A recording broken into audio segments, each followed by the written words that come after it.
ऐसे ही एक 2 मिनट का सत्संग और सुनाता हूँ। एक मुल्कदास नाम के एक चौधरी थे और गांव के नंबरदार कबीर परमात्मा उसके गांव में चले गए और वहाँ 5-7 भक्तों के हर के प्रत्येक के घर घर जाकर समझाया करते थे और 4-5 दिन लिट गए परमेश्वर।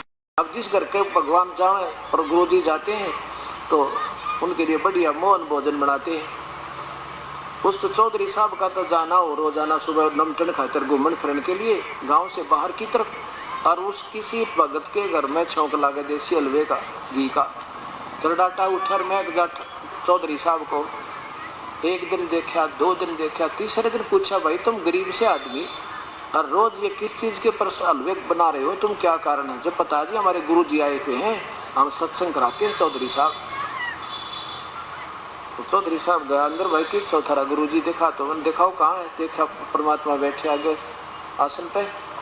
कहने लगा रखा गए तो कितने दिन का यहाँ बढ़ रहा है, तेने पता है ये गरीब आदमी कहाँ कहाँ से तेरे लिए भोजन बना, कैसे ये रोज तू छौंक ये देसी घी के हलवे खीर खावे, तू करके क्यों ना खाता, अपना काम क्यों नहीं करता?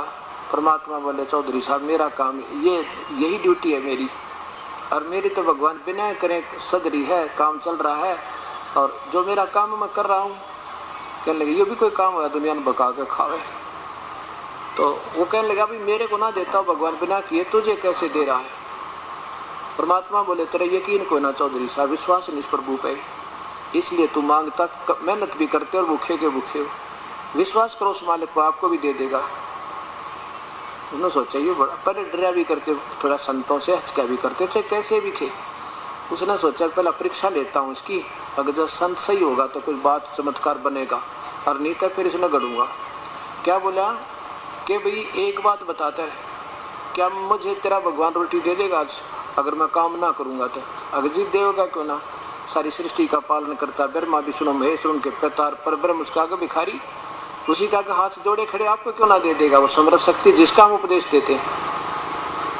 तो वो कहने लगा भी अगर ना दिया तो तेरे भगवान आज मेरे ती रोटी नहीं खिलाई तो तुझे अपना मजदूर बना कर रखूंगा, सारी उम्र खेता में काम करवाऊंगा, तो अच्छा लाल गेट चल रहे खा खा का हो गया।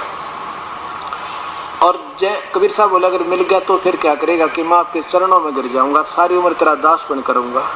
अब जा तो बेटा जाओ चौधरी साहब, रोटी आपको खाना क्यों ना मिलेगा? उसने सोचा आज ऐसे स्थान पर जाता हूँ कि कोई ना देखे, जिधर उनके खेत थे उसके विपरीत दिशा में पहुंच गया और गांव की सीम पार कर जंगल में एक वृक्ष के ऊपर चढ़कर बैठ गया। उस वृक्ष के साथ से एक रास्ता जाता था और वहाँ एक बकरियां भेड़ बकरियों वाले थे, उनका कोई त्योहार आ गया।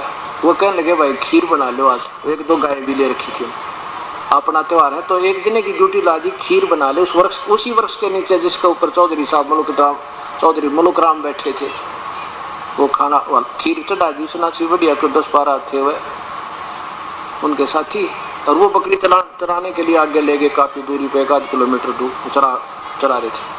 इतने में परमात्मा की रजा क्या हुई, लीला हुई, उधर से डाकू आ गए और उसने देखा दूर तो खीर बनाने वाले ने, अब ये घोड़ा आवे ढूंढ उठती तो ये तो डाकू है भाई। उसका रोजाना का काम था, वो तो बनती हुई खीर छोड़कर भाग गया, अपने साथियों के पास चला गया। उधर से वो डाकू घोड़े पर आए, उन्हें देखा भाई क्या बन रहा है इसमें, देख तो उतर के एक जना बोला अगर जी कोई, हाँ देखो देखा तो मिला जी इसमें खीर बन रही है। खीर बन रही है? कहाँ जी, भूख भी लग रही है उस्ताद, कहो तो खा ले। तीसरा बोला रहा कहीं ऐसा ना हो कोई इसमें कुछ गिर गया बेवकूफा मर जा सारे, पहले इसकी परीक्षा कर लेते हैं। अगर उतर गए सारे, बैठ गए घोड़े तो नीचे उतर गए। एक बोला रहा इतना जल्दी कहाँ भाग गया होगा, ढूंढ लो उनकी ताड़े बैठा होगा डरता, उसी से खिला के देख ले। इधर उधर देखा, एक बोला जी वो बैठा ऊपर है, वो बैठा ऊपर है। जो बोला भाई नीचे आ जा, जो बोला नीचे ना आऊं। उनको और शक हो गए तो भाई बदमाश आदमी है, नीचे नहीं आता था, क्यों नहीं आता भाई नीचे? एक बोला रहा मार इसका गोली, ना क्यों आवे, अगजी मारियो मत नीचे आ जाऊंगा। नीचे आ गया फटाफट, उस मटके के ढक्कन पर डाल के खीर, और ने बोला खा इसने, ने बोला खीर कती नहीं खाऊं, ने बोला खीर नहीं खाऊं। वो अपने शर्त पैदा हुआ, उसने सोची बदमाशी कर रखी, इसने जरूर कुछ मिला रखे खानते नाटे। एक ने 2 मारे दड़ाक, ने बोला खा, वो 2-4 अच्छे धर दिए, डरता खावे। ने बोला वो जितनी गाल रखी थी ने बोला सारी खा, और आध घंटे ने बोला बैठ जा, उड़े बैठा दिया, मरेगा तो मर लेगा। जब वो नहीं मरा ना, उसके एक मारी लात भाग यहाँ से जाए, वो तो भाग गया। अब सीधा वहां पहुंचा उस परमेश्वर के चरणों में, और चरणों में गिर गया, रो रो कर उधर मचा दिया। ने बोला जी कबाल है। कबीर साहब बोले भाई चौधरी साहब खाना मिला? बोला आपका भगवान तो मर मर खीर खुआ है। ने बोला जी मर मर खीर खुआ। वो तो उस दिन के बाद वो प्यारी आत्मा एक नंबर का संत बने और सतलोक दिखा। परमात्मा ने क्या कहा? जय पोरे मन साहेब नाम कबीर, जय पोरे मन परमेश्वर नाम कबीर, जय पोरे मन साहेब नाम कबीर। क्या बताते हैं? एक समय गुरु बंसी बजाई कालंदरी के तीरी। एक समय की बात है, परमात्मा से कहने लगे भक्तात्मा के श्री कृष्ण जी ने एक बार बंसी बजाया करते थे जमुना के किनारे, तो पशु और पक्षी और सभी गायें भी वहां पर इकट्ठे हो जाते थे। परमात्मा बोले चलो आज बंसी मैं भी बजाता हूँ। देखो हर एक की शब्द में शक्ति है। एक तो मंत्री की शब्द में शक्ति, एक मुख्यमंत्री की शब्द में शक्ति, एक प्रधानमंत्री के शब्द में शक्ति, और मुरली उस परमात्मा ने बजाई उस कालंदरी के तीर।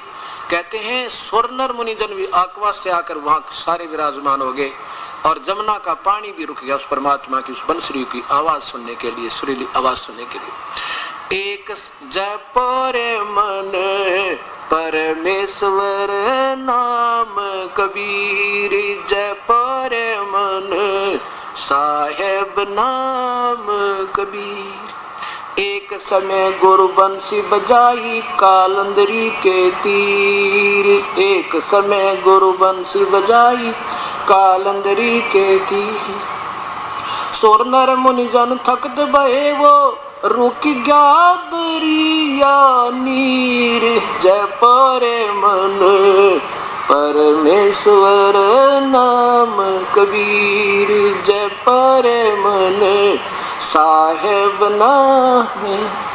भाई काशी तज गुरु मगहर पहुँचे दोनों दीन के पीर, काशी तज गुरु मगहर पहुँचे दोनों दीन के पीर। कोई गाड़े कोई अग्नि जलावे तो यहाँ ना पाया शरीर, जय पोरे मन परमेश्वर नाम कबीर, जय पोरे मन साहेब नाम कबीर। चार दाग से सतगुरु न्यारा वो अजरो अमर शरीर, चार दाग से सतगुरु न्यारे वो अजरो अमर शरीर। दास मलूक सलूक कहते हैं खोजो खसम कबीर, जय पोरे मन परमेश्वर नाम कबीर, जय पोरे मन साहेब नाम। चार दाग से सतगुरु न्यारे अजरो अमर शरीर, चार दाग से सतगुरु न्यारे वो अजरो अमर शरीर। दास मलूक सलूक कहते हैं खोजो खसम कबीर, जय पोरे मन परमेश्वर नाम कबीर, जय पोरे मन साहेब नाम कबीर। चार दाग से सतगुरु न्यारे। उस परमात्मा का ऐसा शरीर नहीं था, शरीर तो ऐसा ही है।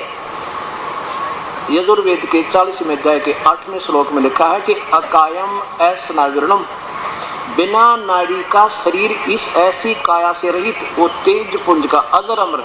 चार दाग, एक तो हिंदू तो जलाते हैं और मुसलमान दफनाते हैं, गाड़ते हैं। एक कबीले हैं जो केवल जल प्रवाह कर देते हैं सबको, और एक आकाश में डाल देते हैं एक स्थान बनाकर। तो कहते हैं चार प्रकार से दाग में वो परमात्मा का शरीर नहीं आया। चार दाग से न्यारा सतगुरु वो परमेश्वर अजरो अमर शरीर, वो अजर अमर परमात्मा पूर्ण ब्रह्म सतपुरुष है। खोजो खसम कबीर, खसम माने मालिक, पति, सबका कुल मालिक, जगत करू पूर्ण परमात्मा सारी सृष्टि की रचना और वो कबीर परमेश्वर की कहते तलाश करो और बेड़ा पार हो जाएगा। बोलो सतगुरुदेव की जय।